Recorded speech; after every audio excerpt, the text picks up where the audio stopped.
Right. Here we go. All right. Welcome back, everybody, to This One Time. It's so nice to see you in person. Yeah, here we are. We're all in the office together. I can actually look at you guys. Yeah, and absolutely. Ask you questions. Yeah. So Jory's joining us from Chicago. She's in town for ENR this evening. We're giving a big talk, and then a couple more events this week as well in the pipeline that we'll be talking about a little bit later. So on This One Time, we like to talk about our stories and our adventures in hardware development. Everyone likes to say that hardware is hard, but you don't ever really get to hear about the stories behind that statement. So what we're doing with this podcast is sharing a little bit about our journey in the hopes that other people can maybe learn something from what we've done and reach their goals a little bit further. That's right. Yeah, we're really hoping that, we can just bring everybody down the field at the same time. It's a forum. I mean, it's a way to discuss what's happening.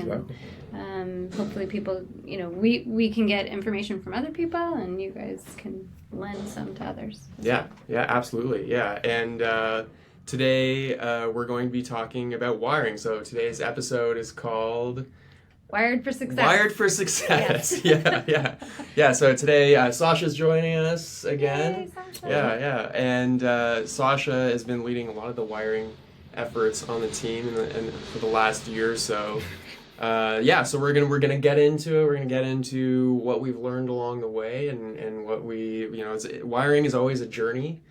Never-ending journey. So we're gonna get into details a little bit. That we put together a few photos of the various prototypes that we've created as we've been moving our system down the field here. So where should we start? Should we start in the early kind of breadboarding days? I think start into what I walked into. Yeah. Okay. Yeah. Let's start with that. Ooh, Yeah. that's it was exciting time. Yeah. So do you want to maybe?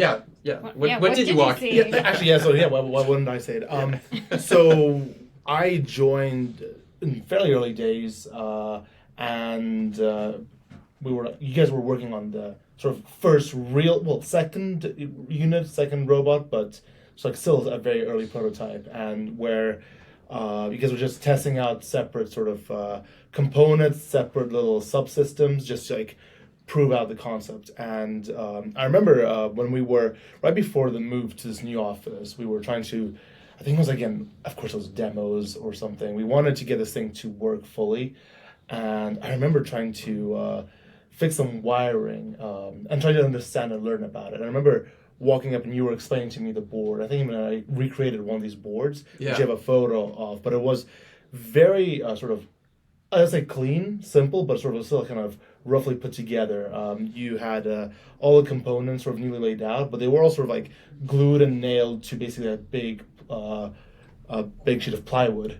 Yeah. And just sort of like stapled onto the robot, basically. Yeah. And trying to understand that and sort of recreate it was like a little fun experience, but definitely easier to learn about it, much harder to fix and identify like where things were not working. Yeah. So that's what I walked into. Yeah. It was sort of this like kind of just a collection of components on a piece of plywood. Yeah, because we didn't have, we were still trying to figure out like what limit switches we were going to use, what motors we were going to use, what control system we were going to use. So it was very much like constantly swapping things in and out, and we were using jumper wires still. I think I literally just found a piece of plywood leaning against the back of that shop and just like hacked out a 2-foot by 2-foot board and just started, literally just like wood screwing stuff down onto it.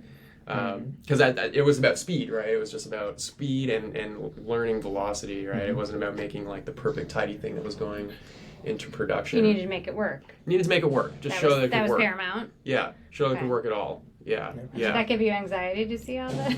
No, because despite it being kind of rough and tumble, it was neat, and that's what I was very sort of impressed by, is that the arrangement of everything. Whether it was like all these like little jumper cables, and everything was like these like quick disconnects. It was all kind of like very wonky, but it was neatly arranged. And I was like wondering like, oh yeah, where did you just plan this out yourself, or is it just using all the cable trays to hold everything together? Was it something that you've done before, or was it just like, no, this is what I had and I just made it work? Yeah, that's a good question. So I think, thinking about my wiring journeys before Urban Machine, my last startup was consumer, So it was a lot about like doing little PCBs, like IoT device type stuff, where it's just like a little PCB that goes into a plastic housing, an enclosure, and there's a switch on the outside, and you're done. So it's Right. simple. It's simple. There's like one piece. There may be a couple leads that go out to like a motor or an LED or something like that, or Okay. a button, but like one simple contained little package. The industrial automation space, they have a very different style. They come in with like large control cabinets. These are giant metal boxes that might be the size of your refrigerator or several refrigerators. And they have their own established way of doing things because they don't care about packing something into some little tiny consumer package, right? They're doing one installation, it's going into a factory, and it's just living there forever. Right. Well, and typically the engineers are the only ones who are going to see behind the curtain. Yeah, right? exactly. Yeah, So and it doesn't matter doesn't matter. aesthetically. Yeah, now they do a very good job. They have very established practices around like laying out sort of a rectangular grid of the cable trays and the control units all mounted on, it's called DIN rail, which is sort of these like aluminum extruded channels that large components like power supplies and controllers can just sort of easily clip onto vertically. And they, so that's where a lot of that came from. What we're doing is this weird kind of in-between thing. It's like a large robot. It's not an industrial installation, but it kind of, it straddles that line between something you might see if you open like a little autonomous mobile robot, like delivery cart, right? They probably have something that looks more like a PCB that you see in a consumer product. We're kind of straddling that space. So I think our system is kind of this weird mash of these two worlds coming together. And it's sort of, we're constantly trying to like figure out like, oh, do we make this more like this consumer type packaged little thing, or do we make it more like this industrial installation? We're like a sort of like a factory on wheels. It's like a factory on wheels. Yeah. That's a good way to put it. And then when you layer on top of that the fact that we're very much prototyping and tinkering and constantly changing stuff, it's just like this constant game of like controlling the chaos. Yeah. And so when you came in, I hear all the time on like stand up, you're saying I'm rewiring. So that is to organize. That is to make it look and be more methodical, or right now what we're working on, because we're getting ready for deployment, sure. It is ruggedizing. So it is taking, again, we've moved on from the sort of quick disconnects and whatever, but we've been building some of these components for months and rebuilding them and updating them. We want to ruggedize them, which means basically make sure that our components, and for me specifically these electrical components and wires, are able to withstand the shock and vibration of transport. And while we're in the actually on site, being able to be protected from dust, rain, wind, etc. And what works in a sort of a office or warehouse environment won't necessarily work outdoors, or it will work, but only at a job site. It'll only work long enough until something breaks. And for us, like one wire breaking out or one short, that could bring the whole thing to a standstill. So sort of minimizing those risks. Right. And part of that is as I've been is rewiring, and that a lot of that is just changing every connection, every wire for something that is rated for that. Okay. And so, do you like wake up in the middle of the night like, oh, I know what I should do? Like, do you have those moments where you realize something that maybe you missed, or maybe that you have a new idea? No, I think what I'm doing right now is pretty. It's not very like heavy on thinking right now. It's more just get there. It's maybe focus on organization and sort of making sure I have everything. I know what I'm doing and how I'm going to attack it in terms of like, what are the priorities? Mm-hmm. Like right now it's all about what is the most important thing, like what is like the most critical thing path to replace. Okay. But it's not very like difficult work like on trying to solve anything. It is more just repeat this thing hundreds of times throughout it, like the days. So no, because all the actual hard, difficult work, which is like creating this and thinking this up, I think Andrew did, and we all did, but especially Andrew did over a year ago, or like over the past year as well. The hard work is exactly. Yeah. And we kind of go through these sort of generational changes, right? Where we do things a certain way, until we realize that we've reached the limits within that, like, call it paradigm. Yeah. And we're really pushing up against this. We need to rethink the paradigm. So one of the first paradigm shifts we went through was we were doing a lot of sort of like breadboarding with jumpering with individual components, and that was unmanageable. So we went through this evolution of like, okay, we need to pack all this into a single PCB. So and that's, now we sort of took all of that complexity and just like compressed it into a single repeatable modular unit, right? And we've been running with that for a few months. Now that's been going all right for us, and now we're kind of reaching that next level where we've put this whole other sphere around it, Right. where now we're kind of straining against this, okay, well, we have the PCBs. Now we need to reach for a better way. We need to start thinking about like, okay, instead of having all these servos with all these different control lines, we need to re-architect it in a way that is going to make it much simpler. Like right now, what do we have? Like, I think literally 500 wires Probably coming back. We have, each servo has 8 individual wires for control and then 2 wires for power. And we have 26 servos on a single cell. And that's just the motion elements. When you start adding the sensors and other feedback and other safety controllers and that sort of thing, it explodes. Of course. Yeah, so we're straining against the edge of the current system, and we're actually we're in the middle of planning out what a next system would look like, where we can sort of distribute some of that and reduce the number of direct end runs all the way back to a main control cabinet. Okay. Yeah. And I know you have some pictures. Yeah. Show us what's happening. Yeah. Yeah. Do you want to jump in the pictures? That makes sense. Yeah, I think that's cool. See what you're talking about. Yeah. Yeah.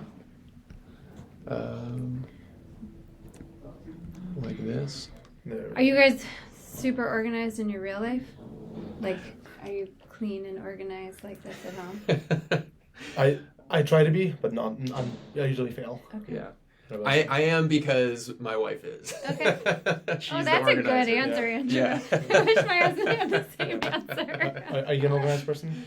I am. I do give up very easily because no one else in my house is, but Gotcha. I do my best. Yeah, I feel like organization is like a journey, not somewhere you are always. Yes. You don't That's always true. live there. You're always trying to get there. That's kind of true.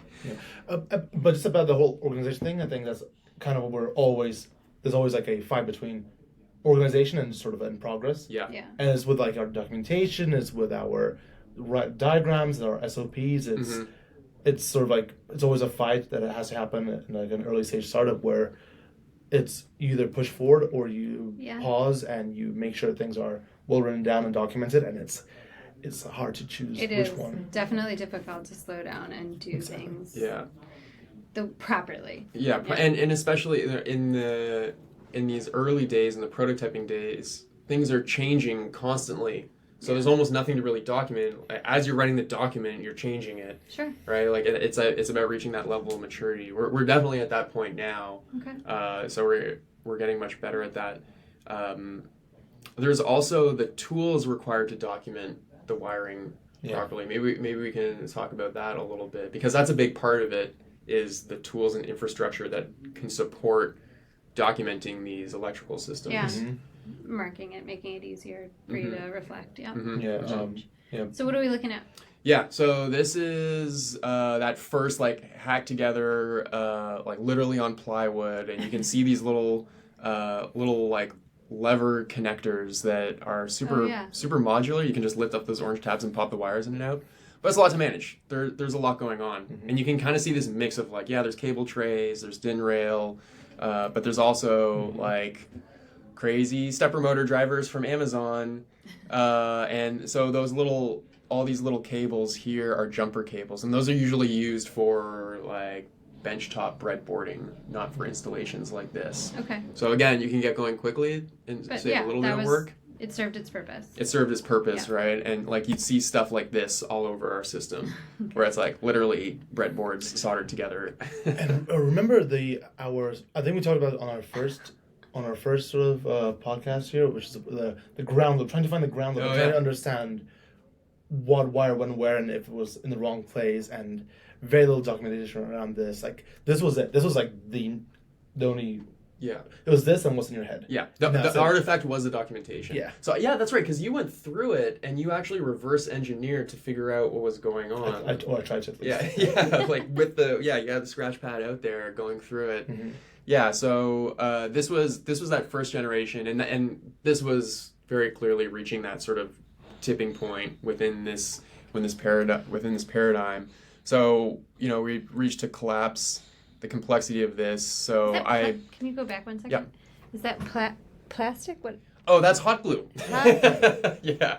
Okay. The true sign of the early days is when you see hot glue all right. over stuff. Yeah. The glue gun. We definitely aren't using it anymore. Yeah. Okay, that's no, good. Of course not. Yeah. We've leveled up. Yeah. Okay. So like all of this and all of this and this gets collapsed down into these guys. Okay. So this is sort of our first individual module, and this really reduced a lot of the complexity. Just Sure. I put this PCB together as a breakout board for a little microcontroller, and this helped a lot. Yeah, connectorized, so you could just clip things in. You're not using screw terminals. You just have these like nice little plastic clips that attach things together. Yeah. I'll say this is probably like the first like sort of consistent building block we've had as a company, because everything else keeps changing, but this thing is sort of like we've used it again and again, and as the team has grown, as we build new different components or different subsystems, we still use this as the brains, and it's great because it's easy to use, like it's pre-assembled for us, I believe, and it's all the complications are abstracted away. So I, maybe not knowing what's behind the scenes, I can just use this, plug and play, and sort of it just works. Yeah. That's awesome. Yeah. So Do you guys like puzzles? Occasionally, I like geometry puzzles. Yeah, like those little 3D kind of things. Okay. Yeah, where it becomes some. Yeah, I understand. Some other object at the same time. All right, so my husband wears a headlamp when he's puzzling. Do you wear a headlamp when you're wiring? Oh, all right. That's a good question. It's a good idea. Yeah. I told you I had an idea for you. Headlamp while puzzling, like just to see better. To see better. So while you're wiring, just wear a headlamp, and then you get in there. I think we have a good lighting. I have in the past though. I have in the past when it was like at a previous job, I had to like sort of climb into stuff and find things. Very useful. I haven't worn one here yet. We do have a little like LED magnet thing that we attach to the inside of the control box that lights stuff up. The headlamp thing is interesting though, because it like puts your focus into one point. Where you're looking, right? so is the light. Yeah. So you like it's almost like about exclusion as it is much like about focusing on. My work here is done. Yeah. But also anybody else can see what you're actually focusing on. Yeah. So that's like right. I walk by and I can see exactly what you're focusing, what you're looking at. There you That's go. a good point. Like a laser pointer. Yeah. All right. There Cool. you go. Thank you. So I'd say this has done well. Like it's been a pretty consistent building block. We're reaching the tipping point with this now. Okay. I think another context for our journey has been supply chain issues through COVID. Industrial automation has a very established history of using, they're called PLCs, programmable logic controllers, and it's effectively a mature, actual productized, much more robust, much more feature-rich version of this thing. And they just weren't really available on timelines that worked for us during the pandemic. Sure. But that's where we're moving next, is replacing this with like a much more mature system, something you would see in a factory. Like if you went down to Fremont to the Tesla plant, you would see PLCs all over the place controlling their automation systems. So this was really designed to be like our hack together hobby PLC that we could get in a handful of weeks instead of waiting several months for the real thing. Okay. Yeah. But this is so impressive.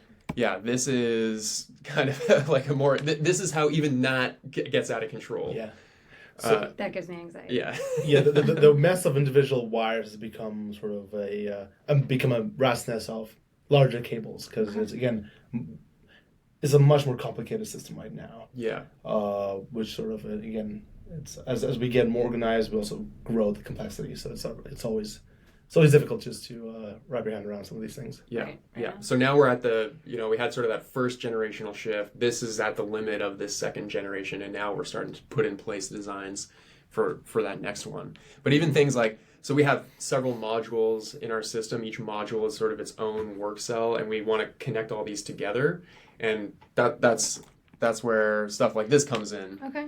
Yeah. So you want to. Mm-hmm. Yeah. So what I've been saying for the past weeks, like, oh, what I'm doing today is just wiring. It's basically creating these guys. It's an off-the-shelf component, but is a series of automated connectors that are designed to withstand all the dirt, dust, anything you can throw at it. Okay. So there's two things about this. One is making these like quick disconnect connectors more robust, and also taking cables that are like one long consistent cable that we've like, dragged through the whole robot, separating them up and creating connectors out of them, because we're going to be deploying this.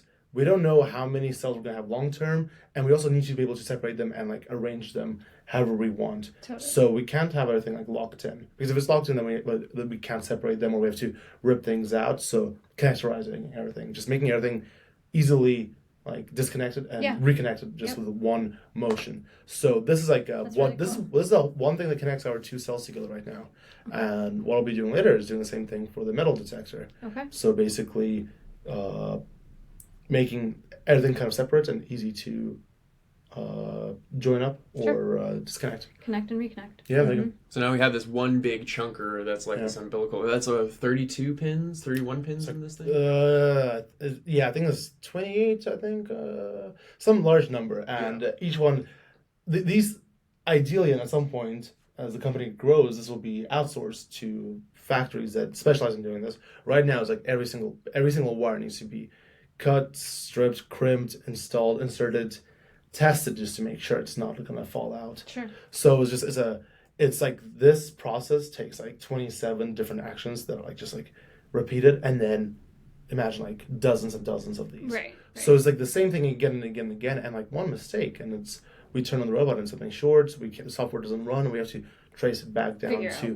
which exact little pin who's the culprit. Exactly, probably me. So it's a lot of pressure.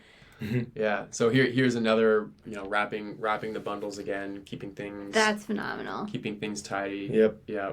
Yeah. Just reducing the chaos. I like that you called it an umbilical cord. Yeah. Yeah. Is that a term, or did we just come up with that? I mean that's what when the space shuttle launches, or when the Saturn V launches, and you see like the big guy tear away. I think they call that the umbilical when it's pulling away. I'm pretty sure that's what they call it. As a mom, I like that. Yeah. Lovely. Yeah. And this is sort of where we're heading next. So this is a panel. This is one of our more recent panels. You can see the build process for that. Much more mature block diagrams, wiring diagrams, and schematics. And you can see much more thought going into laying out the components on the back panel. Okay. Yeah. Everything is given more space, and everything has a home before it's physically installed. Everything's labeled. Everything's labeled. Yeah. And I think I was also like the volume that all the wires take up is accounted for. You actually know what's how much stuff is actually going to be shoved in there. Yeah. I would like to point out that this is like a puzzle, looking at the box top of the puzzle. Yeah. It is very much a puzzle. Yeah. Yeah. So I was like, I don't know, I like puzzles. I like Lego sets, and I feel in some ways this is becoming a Lego set. For sure. Which it's fun to work on. I love it. So your takeaway, you've learned a lot in this process. Yeah. You've learned what not to do. You learned what to do. What's your takeaway? Yeah, I think first is that rapid prototyping. I think we actually did pretty good at that phase. I think the next phase is just considering the amount of effort to document and plan the wiring beforehand, and putting some effort into that tool chain. Mm-hmm. That's something that we're still learning. What's the best software setup to actually document all this stuff? But you can just start simple, and it's still more effective than nothing. Yeah. Absolutely. So we just use diagramming tools right now to do it, and just giving everything a home before it's actually in the machine beforehand. Yeah. What do you think? I would say future proofing, because again, you don't know what things will change and how they will change, and Sure.